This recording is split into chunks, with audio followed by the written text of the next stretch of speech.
নয়া চলে বান্দা জমিনে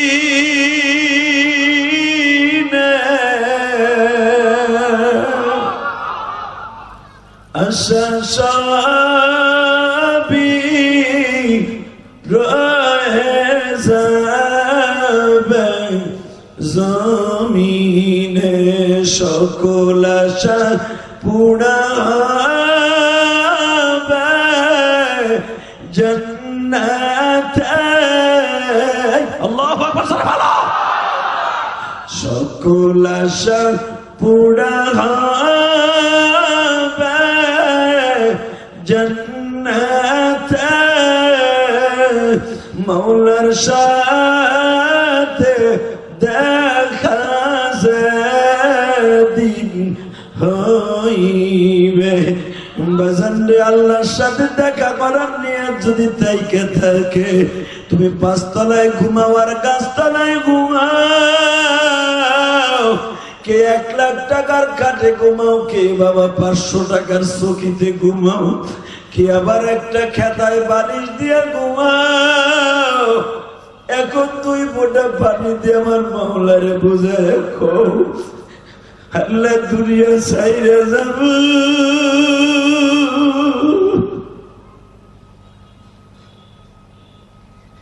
আমার আপন বলতে তুমি যারা কেউ নাই গো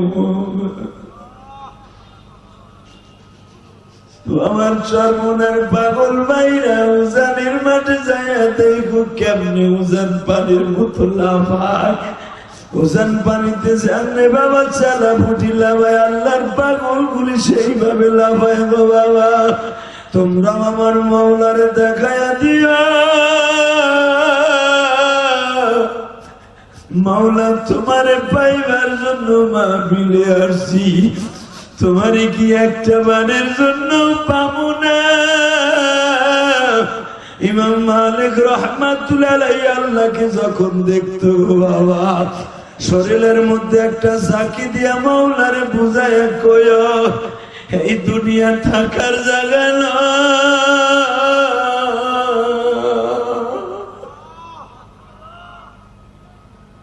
আল্লাহ দেখো তো এখন দিলটা তৈরি করে কারা ফেলেছে তোমাকে এখন পাইবার আশা নিয়ে আমার আল্লাহ বলে ফাযকুরুনি আযকুরুকুম ওয়াশকুরুনি ওয়ালা তাকফুরুন ইয়া আইয়ুহাল্লাযীনা আমানু ইসতাঈনু বিস-সাবরি ওয়াস-সালাহ ইন্নাল্লাহা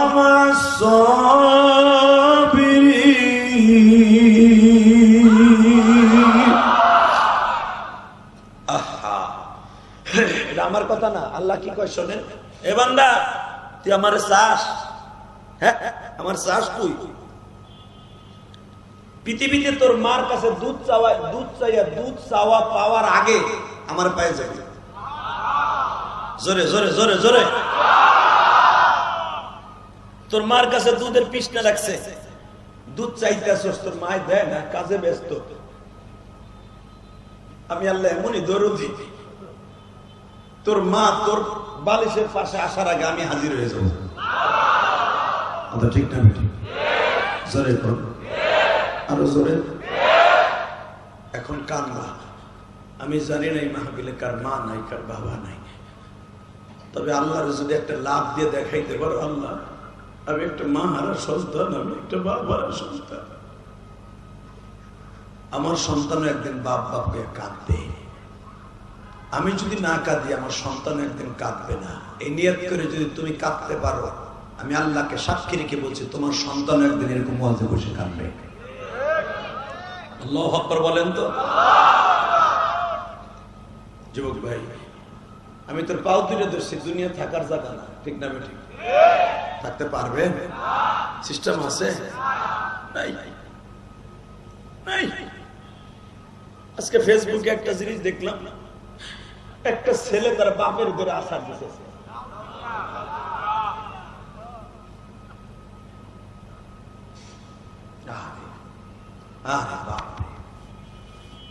কেউ যদি একবার আব্বারে আব্বা কয়ে ডাক দেয় আর সে আজিম পর্যন্ত খুশি হয়ে যায় সুবহানাল্লাহ বলতে যে কিপটামি করিস না রে ভাই। কেউ যদি একবার মা কইয়া মিষ্টি সুরে ডাক দেয়, ও মা তুমি কই গেলা মা, বাজানরে মা কইয়া ডাক দিতে দেরি আছে, আমার আল্লাহ খুশি হইতে দেরি নাই। কিন্তু তারা মা বাপ কি জিনিস তারাই বুঝবে বন্ধু, যাদের এই মাহফিলের মধ্যে মাও নাই বাবাও নাই। ঠিক না বেটি? জোরে কর। তাকানি দিকে আমার বিশ্বনবী বলেন, আমার বিশ্বনবী বলেন, সাহাবীরা রে, তোমরা যদি একবার ঈমানওয়ালা হইয়া মরতে চাও, তোমাদের বৃদ্ধা মা বাবা থাকলে তাদেরকে আদরের নজরে তাকাও। ইনশাআল্লাহ বলেন।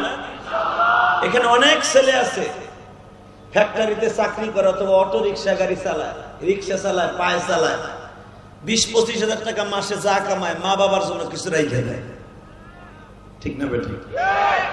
আল্লাহ জাদুগুলোরে কবুল করেন। যারা মা বাবার প্রতি খেয়াল করে আল্লাহ আপনি তাদের প্রতি খেয়াল করেন। আল্লাহ তাদের সন্তানগুলিকে আপনি এরকম বানায় দেন যেন সে তার মা বাবার প্রতি খুশি করে। বাবাজান তাহলে এবার দিলটা নরম করবেন, শুধু চোখে পানি থাকবে আর কিচ্ছু থাকবে না। কে কইছে আপনার গুনাহ মাফ হইব না? কত বছর ওয়াজ এটা? আজকে 26 বছর ধরে ওয়াজ হয়, 26তম। সুবহানাল্লাহ। এই 26 বছরে কত বড় বড় 26 কত হয়? ধরেন প্রধান 3 জন বক্তা থাকেই, আর এখানে দেখলাম অনেক বক্তা। তাহলে এই এতগুলা বক্তা যদি 26 বছর থাইকা থাকে, হিসাব করেন কত শো বক্তাই মাহফিল ওয়াজ করছে। ঠিক না বেটি? 3 জন করে হইল 3-26 কত হয় হিসাব করেন। 78 জন বক্তা ওয়াজ করছে, যদি 4 জন করে হয় তাতে প্রায় 100-র কাছাকাছি। কথা কর না কেন? 104 জন, তাই না? তাহলে 104 জন বক্তা যদি ওয়াজ করে থাকে, তাহলে বুঝলেন কোন বক্তা আজকে। অনেক বক্তা দুনিয়ায় নাই, অনেক বক্তা এখানে ওয়াজ করতে করতে বুড়ো হয়ে গেছে। আমি শুনলাম যুক্তিবাদী সাহেব বলে এখানে 25 বছরই আইছে, এবার দিয়ে 26 বছর। আলহামদুলিল্লাহ বলেন। তাহলে তার জীবনের প্রথম জীবনে ওয়াজ শুরু করছে। জানি না সে আর মাঠে কতদিন ওয়াজ করতে পারবে। আমার মনে কয় আরো 10 বছর আল্লাহ তারা বাঁচায় রাখুন। জোরে কেন আমিন? আরো জোরে কেন আমিন? ও বক্তাকে হায়াত ভিক্ষা চাইলে এই সময় আমিন আসতে কয়। আবার যদি তোমাকে হায়াত চাইতা মরে আল্লাহ গলা ফাটাই আওয়াজ দিতা।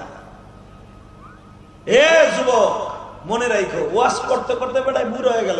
আমরা ওয়াজ করতে করতে বুড়ো হয়ে যাইতেছি, কিন্তু বাজানলে ওয়াজের টাইম কিন্তু কম হয় নাই। আমলের নিয়ত করে কয়জন হইছে দেখো। যদি এই ওয়াজটা আমলের নিয়তে 26 বছর আল্লাহর পাগলগুলি একজন 26 বছর আগের পয়সা থাকতো। যে উসমান গনি এবং সভাপতি কয়দিন ধরে মাহফিলে আমি জানি না, শুরু থেকে আলহামদুলিল্লাহ বলেন, শুরু থেকে যদি এই সভাপতি এখানে হয়ে থাকে, তার যৌবন কালের থেকে না এই পর্যন্ত এই সভাপতি হয়ে রয়েছে সেক্রেটারি ওসমান গনি, তাই না? এই 25টা বছর এই মাহফিলের পিছনে, অর্থাৎ একটা ছোট বাচ্চার মতো কাটায় দিচ্ছে। কথা কন না কেন? একটা ছেলেরা যেমনি পালে মাহফিলটারে তারা মনে মনে এইভাবে পাল্টাছে। তাদের এই 26টা বছর সেদিনই সার্থক হবে যেদিন একটা লোক নাজাত পাবে। ঠিক না বেটি? এই ওয়াজের দ্বারা 26 বছরের ভিতরে একটা লোক যদি নাজাত পায়, এদের জীবন সার্থক। একটা লোক যদি চোখের পানি ফেলে আল্লাহরে ডাক দেয়, তাদের জীবন সার্থক। তবে আমি আজকে দেখছি শুরুতেই আপনারা কাঁদছেন। প্রথম দিন যদি কাঁদতে থাকেন, রব্বে কারিম আপনাদের জিন্দেগির গুনাহ মাফ করে দিয়েছে, আর তাদের জীবন সার্থক হয়ে গেছে। যেরকম আমিন, আরো যেরকম তো দেখে আমিন। এবার চোখের পানি রেডি করেন আমার আল্লাহকে দেওয়ার জন্য, কাউকে দেখার জন্য নয়। বাজানরে আমার বিশ্ব নবী যখন আব্দুল্লাহ ইবনে উবাই ইবনে সুলুলকে বললেন, মনে আছে যে এই মাঠে যদি কেউ জীবন দেয় সে ডাইরেক্ট জান্নাতে যাবে। বেঈমান কি আওয়াজ দিছে জানেন? তুমি বদরের যুদ্ধে লয়ে গেছো মানুষগুলা, 7 জন মানুষকে বদরে রাইখাইছো, 14 জন। তাগো পোলাগুলো এখন এতিম হয়ে গেছে, বাপরে তালাশ করে পায় না। আর তুমি এখন আবার একটা বছর যাইতে না যাইতে আবার উহুদের যুদ্ধ নামে একটা যুদ্ধ লাগাই দিছ। তুমি আসলে সন্ত্রাসী। নাউজুবিল্লাহ। যে যত জোরে কইছেন, দিলের পর্দা তত তাড়াতাড়ি সরে গেছে। আমি আবার বলছি, তুমি এমন একটা মানুষ যে 2-3 বছরের ভিতরে 4 বছরের মাথায় 2টা যুদ্ধ লাগাই দিছ। তুমি আসলে একটা সন্ত্রাসী।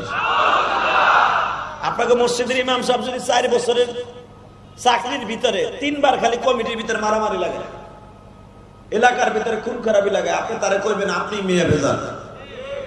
কিন্তু এটা আপনি আপনার ইমামের ক্ষেত্রে বলতে পারবেন, আমার এতিম নবীর ক্ষেত্রে বলা যাবে না। কারণ কি জানেন? আমার এতিম নবী এমনই একজন মানুষ, আমার নবী আল্লাহর ইশারা ছাড়া কোনো কাজ করতে পারে। ঠিক না বেঠিক? জোরে কর, আরো জোরে। আমার ওই নবীরে যদি কেউ গালি দেয়, জীবন যা কার থাক, ওর সাথে কোনো আপোষ নাই। রাজি আছো না নাই? রাজি আছো না নাই? এবার আল্লাহকে হাত তুলে দেখায় দাও, কে কে রাজি আছো? আল্লাহ কবুল করেন। জোরে কেন আমিন?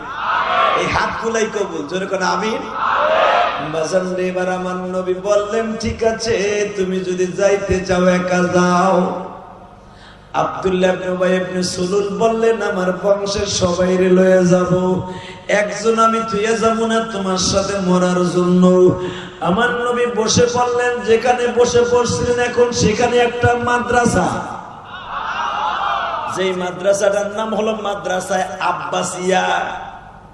উহুদে যাইবার সময় আপনারা দেখবেন হাজী সাহেবরা ডাইন দিকে একটা মাদ্রাসা দেখা যায় 10 তলা। এই মাদ্রাসার ছাত্রগুলা যখন বাবা স্কুল থেকে বের হয়, মনে হয় জান্নাতের নূরের ফেরেশতা বাইর হইছে। হুজুরের চাচার নামে এই মাদ্রাসাটা মাদ্রাসায়ে আব্বাসিয়া। ও বাজান, আমি গুনাহগার।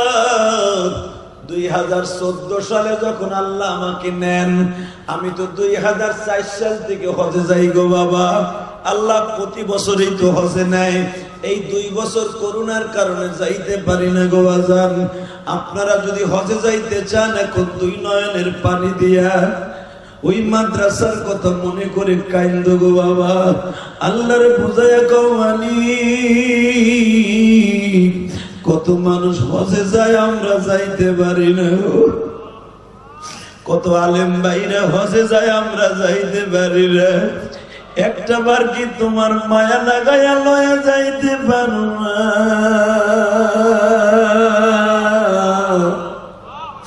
তুমি চোখের পানি ফেলাইয়া দেখো, তোমার হজে যাইতে বেশি দেরি লাগবে না গো বাবা। কেউ যদি চোখের পানি ফেলাইয়া মক্কা মদিনার পাগল হয় গো, মক্কার পাগল।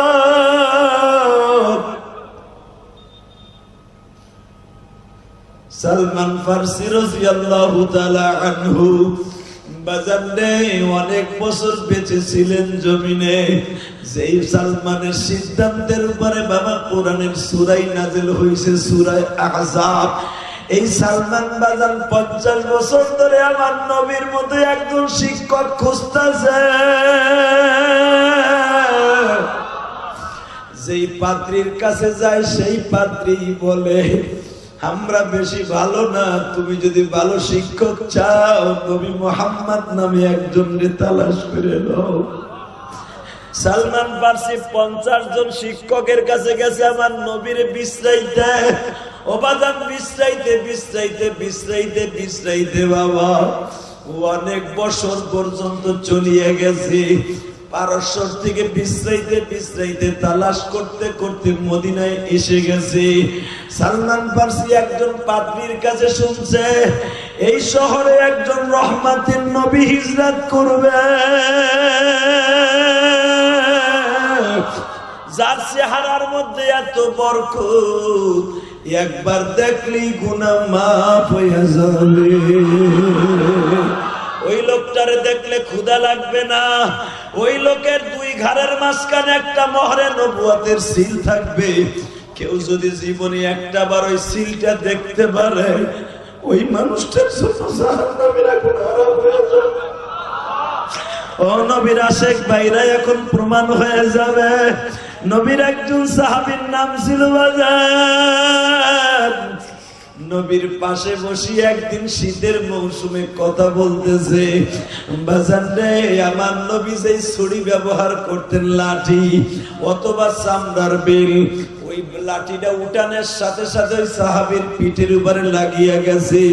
আসলে নবী ইচ্ছা করে তার পিঠের মধ্যে বাড়ি দেয় নাই বাবা। নবীর গায়ে তো এত শক্তি ছিল, নবী স্যাপ দিলে, থুতু দিলে ওই জায়গায় গর্ত হয়ে যাইতো। আল্লাহু আকবার বলো। আমার নবীর গায়ে এই জামানার 50 জন যুবকের শক্তি ছিল বাবা। নবীর শরীরটা যখন উঠাইছে, অনিচ্ছাকৃত ভাবে ওই সাহাবীর পিঠে লাগিয়ে গেছে। আমি দেখবো আশেকে রাসূল এখানে কয়জন আছে, বুকটা ফাটাইয়া চোখ দিয়ে পানিটা বের করে দাও। ওবাজান, কালকে যদি কবরের বাসিন্দা হয়ে যাও, আমার মাওলা তোমার কবরটা জান্নাতের ফুলের খুশবু বানায় দিবে। ওবাজান, এই দুনিয়া থাকার জায়গা।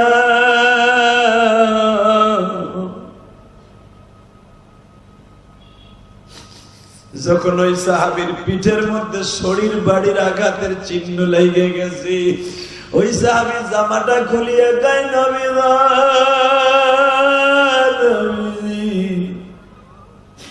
আপনি বলে কারো কাছে ঋণী থাইকা কবরে যাবেন না? নবী কয়, হ্যাঁ, যদি আপনি আমার ঋণ শোধ না করে কবরে যান, আমি কোনদিন আপনারে মাফ করুম না। আমার নবী বলে, আমি আবার তোমার কাছে ঋণী কবে? জামাটা টান দিয়ে বার করে দিয়ে কই, নবী দেখেন তো, আপনার লাঠির বাড়ি আমার পিঠে লেগে গেছে। নবী আমার বলেন, আমি তো ইচ্ছা করে দেই নাই রে বাবা, ইচ্ছা করে দেন আর অনিচ্ছাকৃত ভাবে দেন, আমি অনেক ব্যথা পাইছি। নবী, আমার ঋণ আপনি কি দিয়ে শোধ করবেন? আমার নবী বলে, বাবারে, তোমার ঋণ শোধ করতে যাই আমার জীবন দিতে হইলে আমি রাজি আছি। আমরা কত মানুষের ঋণী রাইখা কবরে যাই বাবা।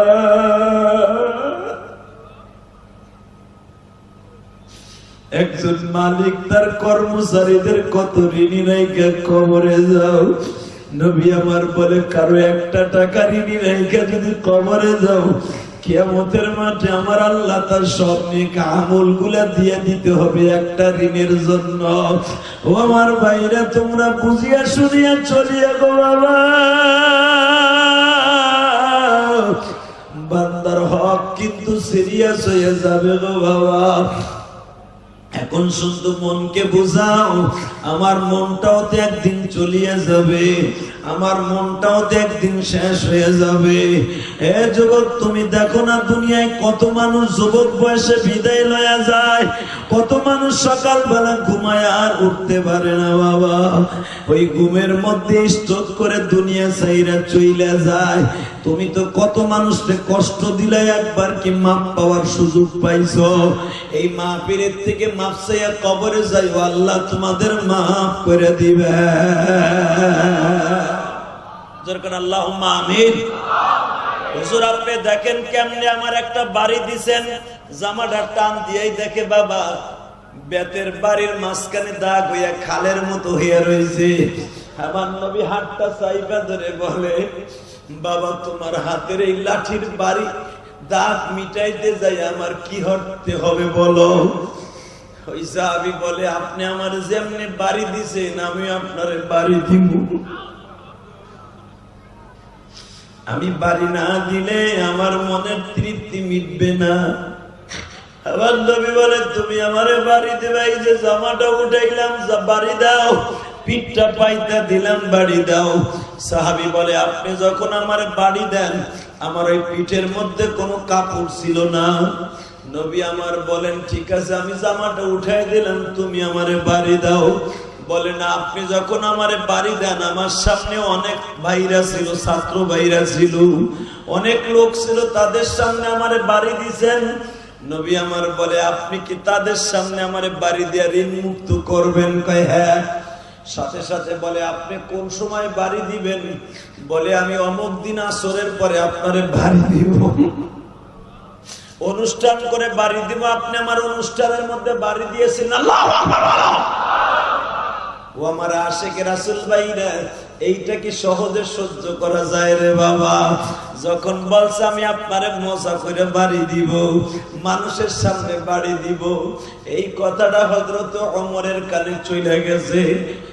ওমর একটা দৌড় দিয়া ওই সাহাবীর বাড়ি গেছে। বাড়ি যাইয়া দুইটা হাত চুমা দিয়া বলে, ভাই রে, আমি ওমর ছিলাম জানোয়ার, আমি আমার নবীর হাতে বায়াত হইয়া কালেমা পড়ে হয়ে গেছি আনোয়ার। আমার নবীর দিকে যদি কেউ একবার তাকায় খারাপ নজরে, আমি ওমর আর দ্বিতীয়বার তাকাবার সুযোগ দেই না। আমি ওর চোখ দুটা উঠাইয়া পকেটে লইয়া লই রে। আমি ওমর তোর কাছে অনুরোধ করে বলছি, আমার পিঠের জামাটা খুলে দিছি, আমার দেখ গায়ের মধ্যে কোনো কাপড় নাই, এই যে ব্যাটটা লো, চাবুকটা লো, আমারে মারতে মারতে চাবুকটা কালো, চাবুকটা লাল বানায় ফেলা।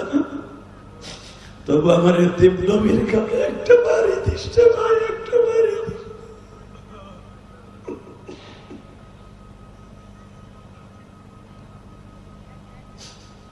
এই যে দেখো সামনে বসে কত যুবক কান্দে গো।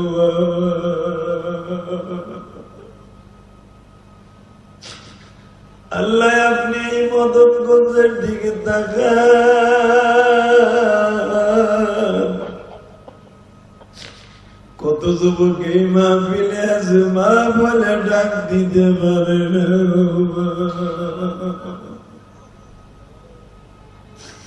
আমি ইলিয়াসুর রহমান জেহাদি 12 বছর বয়স থেকে মা বলে ডাক দিতে পারি না। আল্লাহ, যুবক গুলি যারা কান্দে,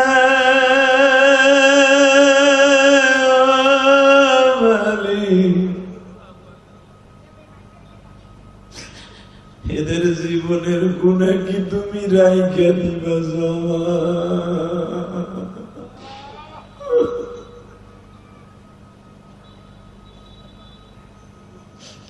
হযরত ওমর জামাটা খুলিয়া বলে, ভাই রে, তুই আমারে তোর কালো চাবুকটা লাল বানায় ফেলা আমারে মাইরা।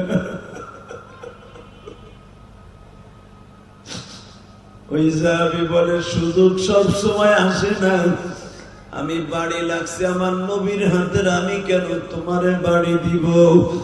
আমার বাসার থেকে বের হয়ে যাও, আগামীকালকা তোমার সামনে নবীর মারবো। আমার পা দুটা জড়াই ধরে বলে, ভাই রে, আমি নবীর জন্য মাক্কি জিন্দিগি চাইরে মাদানী জিন্দিগিতে আসছি। আরে আমার নবীর চোখে যদি আমি আমার পানি দেখি রে, পুরা মদিনা শহর আমি আগুন লাগাই দিব। তাইলে তুই কি মুনাফিকের খাতায় নাম দিলে রে আবি আক্কাস? আবি আক্কাস বলে, আমি মুনাফিকের খাতায় নাম দেই আর মুমিনের খাতায় নাম দেই, কাল আসরের পরেই দেখা হয়ে যাবে। হযরত ওমরকে ঘরের থেকে ধাক্কায় বের করে দিলেন। আমার আশিকে রাসূল ভাইরা, ওমর বাহিরে দাঁড়ায় দাঁড়ায় কান্দে। আবু বকর জিজ্ঞেস করে, ওমর রে, আবি আক্কাস রে কি বুঝাইতে পারলি? ওমর কাঁদে আর কয়, আবু বকর রে, আমার মনে হয় আবি আক্কাসের মনে কি আছে আমি জানি না। সে বলে, সুযোগ সব সময় আসে না, তাহলে কি আবি আক্কাস মুনাফিকের কথায় নাম দিয়ে দিছে? আমার আশিকে রাসূল ভাইরা, মনকে বুঝাও। আমার নবী যদি আজকে এই মাঠে থাকতো আর আমার নবীর যদি কেউ একটা বকা দিত, আমি ইলিয়াসুর রহমান জিহাদি ওর এই বালু মারতাম। কথা বলো না কেন? শুধু তোমার এই নারায়ণগঞ্জে নবীকে কেউ গালি দেয়, নবীর ইজ্জত দিয়ে কেউ খেলা করে, মুসলমানের রক্ত থাকতো এই নাস্তিকের সাথে কোনো আপোষ নাই। কাকে রাজি আছো? দু হাত তুলে আমাকে দেখাই দাও।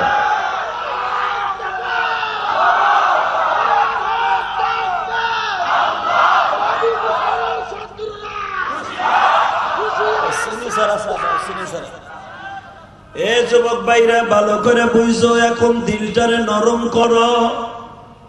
আমার বিশ্ব নবী বলতেছেন, কেউ যদি আমার অন্তরে ব্যথা দেয় আমার আল্লাহ ব্যথা পায়। ঠিক না ভাই? ঠিক। কেউ যদি আমার ইজ্জত নিয়ে খেলা করে আমার আল্লাহর ইজ্জতে ব্যথা পায়। কথা কও আরো জোরে, আরো জোরে। ইসলাম নিয়ে যারাই বন্ডামি করবে ওর ইজ্জত দুনিয়ায় কমবে। কয়েকদিন আগে করছিল, এখনো করতেছে বিসমিল্লাহ লইয়া আর ইসলাম লইয়া। জানি না এটারে কিসে কামড়াইছে। তবে একটা কথা বলে দিয়ে যাই, যে ইসলাম নিয়ে খেলবে ওরই মরণ আছে। কথা বলো কেন? বাংলাদেশে হতে পারে আমরা আওয়ামী লীগ, হতে পারে বিএনপি, হতে পারে জামাত, আমরা এক একজন এক এক দল করতে পারি, কিন্তু ইসলাম নিয়ে কেউ ভণ্ডামি করলে তার সাথে আমরা নাই। জীবনের বিনিময় হলো তার প্রতি হত করব। এটা কি তোমার বাপের ইসলাম সংবিধান দিয়ে মুছে দিবা? তোমার বাপের বিসমিল্লাহ তুলে দিবা? বিসমিল্লাহ তোলা মানে কি আমার আল্লাহরে তুলে দেয়া। এই বিসমিল্লাহ কার কথা? জোরে কও, আরো জোরে। কারো বাপের শব্দ না এটা, এটা কোরআনের শব্দ। কষ্ট হইতেছে? আর মাত্র 10 মিনিট কথা বলবো। কয়টা বন্ধু চলবো? 8:30 চলে যারা দাঁড়ায় আছে ঢুকতে কর। কামে লেগে যাবে আজকে। কে কইছে তুই জাহান্নামে যাবি? ঢোক। আল্লাহ এরপরে যারা দাঁড়াই থাকবে হ্যাঁ বাড়ি ঘর তুমি চিনো, খালি ঢুকাই লই, খালি ঢোক। এই একটাও যাবি না, দেখ আমি দেখতেছি, কিন্তু যেটা যাবি হেডেরই করুন হইতে পারে। এই যে আল্লাহর ওলিরা আপনারা হাসতেছেন কেন? ঢোকেন। হ্যাঁ ঢোকেন না কেন? সেমরি কালারের গেঞ্জি গাইতে, কমলা রঙের গেঞ্জি গাইতে ওই দিবই আবার মনে হয়। আল্লাহ কবুল করেন জোরে কেন? আমিন। আর জোরে বলেন আমিন। এবার বলেন জমিনের মালিককে ওই আল্লাহ আছে না নাই?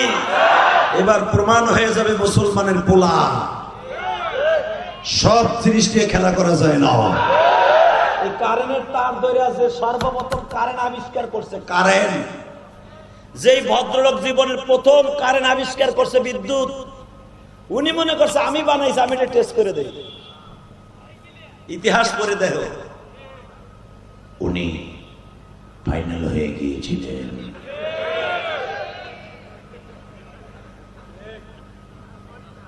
কথা বলেন না কে? আরো জোরে, আরো আস্তে। ঠিক আছে। কারেন্টের তার কোন জেনারেটর মাস্টার যদি বলে জেনারেটর আমার, তেল আমার, স্টার্ট দিছে আমি একটু ধরি, ধরবা ঠিকই, বালিশ ছাড়া ঘুমাই যাওয়া। কথা বলেন। ওই আল্লাহ এখন আছে না? আছে, আছে। জীবনের বিনিময় হলো সংবিধান। ইসলাম থাকবে, ইসলাম থাকবে, মুসলমান থাকবে, বিসমিল্লাহ থাকবে। এটার বিরুদ্ধে যে কথা বলবো ওই ধ্বংস হয়ে যাবে। এটা কারো বাবার সম্পদ নয়, এটা কারো প্রতীক নয়, এটা আমার আল্লাহর প্রতীক। বিসমিল্লাহ আমার আল্লাহর প্রতীক। আমলি গালাগো প্রতীক হলো নৌকা, জাতীয় পার্টি নাঙ্গা, বিএনপি আলাগো হলো ধানের শীষ, জামাতের দাড়িপালা, সরমনে আলাগো আজকে হাত পাকা জয়লাভ করছে। ইনশাল্লাহ বলেন। হাত পাকা যেখান থেকে হাত পাকার বাড়ি হেরেই জয়লাভ করছে চেয়ারম্যানিতে। আলহামদুলিল্লাহ বলতে পারেন না? হাত পাকা নিয়ে আর একজন চেয়ারম্যান হয়েছে, আর এক বুড়ায়। মাশাআল্লাহ মাশাআল্লাহ, আলহামদুলিল্লাহ বলেন। আলেম ওলামা 2-4 জন মেম্বার হইতেছে, চেয়ারম্যান হইতেছে, আলহামদুলিল্লাহ বলেন। তবে শোনেন, আলেম ওলামা হইলেই যে হারা ভালো হয়ে যাবে তা না। আবার যে কমিশনার সাহেব উনি হয়েছেন, উনি যে খারাপ তাও না। তবে আমার সবচেয়ে দুঃখ কি জানেন? আমাদের দেশে যেটাই ক্ষমতায় যায় সেইটাই কলা গাছ ফুলে হয়, আঙ্গুল ফুলে কলা গাছ। কথা কর না কেন? মাননীয় প্রধানমন্ত্রী আমার টঙ্গিপাড়ার কৃতি সন্তান, আমার দেশের গৌরব, আমার গোপালগঞ্জ টঙ্গিপাড়ার গৌরব। উনি আজকে এই বছর কষ্ট পাই এই কথাটা বলতে বাধ্য হয়েছে যে আমি যদি কাফনের কাপড়ও দেই, এটাও আমার মেম্বার চেয়ারম্যানরা চুরি করবে। কথা বল না কেন? যে এই দেশের মানুষ কাফনের কাপড় চুরি করে, ওরা জনগণের টিন চুরি করবো না কেমনে বুঝলা? আরে করোনার সময় 5 কেজি চাউল দিচ্ছে, এর ভিতর তো মেম্বার চেয়ারম্যান 1.5 কেজি মেরে দিচ্ছে। মিথ্যা কইছে না সত্য কইছে? আল্লাহ যারা গরিবের হক মারছে এগো তুমি চিনো, কি করবেন? যারা মারছে হারে আবার ক্ষমতায়, কিছু করার নাই। শুধু একটা জিনিস মনে রাখবেন, আল্লাহ পাক সব জানে, সবকিছু বুঝে। ঠিক না ঠিক? আল্লাহ আমাদেরকে হেফাজত করেন, জোরে কানা আমিন। টাকা পয়সা যতই কামান ভাই, দুনিয়া ছেড়ে যাইতে হইব না? টাকা লয়ে যাইতে পারবেন কবরে? কাপড়ে কাপড়ে পকেট আছে, কেউ যাইতে পারবে না। এই যে ইলিয়াসুর রহমান জিহাদি কোটি কোটি টাকা খরচ করে আল্লাহর ঘর মসজিদ করতেছে। ওই যে ওসমান গনি তাই খাইছে, বানানো কথা আমি জিহাদি বলি না। 1,20,00,000 টাকা দিয়ে গত বছর অক্টোবরের 1 তারিখ এই মসজিদের জায়গাটা আমি কিনছি, আল্লাহ কিনাইছে। 1,20,00,000 টাকা দিয়ে কিনে চাইরে না পয়সাও আমি কারো কাছ থেকে নেই। আলহামদুলিল্লাহ বলেন। চাইরে না পয়সাও আমি কারো কাছ থেকে নেই মিয়া। এখনো পর্যন্ত কারো কাছ থেকে 1টা টাকা আমি চাইয়ে নেই। আমার নিজের অ্যাকাউন্টের ঘাম ঝরানো পয়সা চলে গেছে 2 কোটি বাসাচ্ছি না। কতজন দিচ্ছে? কত দিছি মসজিদে। আমি একজন গুনাহগার মানুষ, আমার মতো একটা গরিব মানুষ 2.5 কোটি টাকার উপরে যদি মসজিদের পিছনে খরচ করতে পারি, আমার মসজিদে 5 কোটি টাকা লাগবে। আলহামদুলিল্লাহ বলেন। গতকালকে যেখানে ওয়াজ করছি, লক্ষাধিক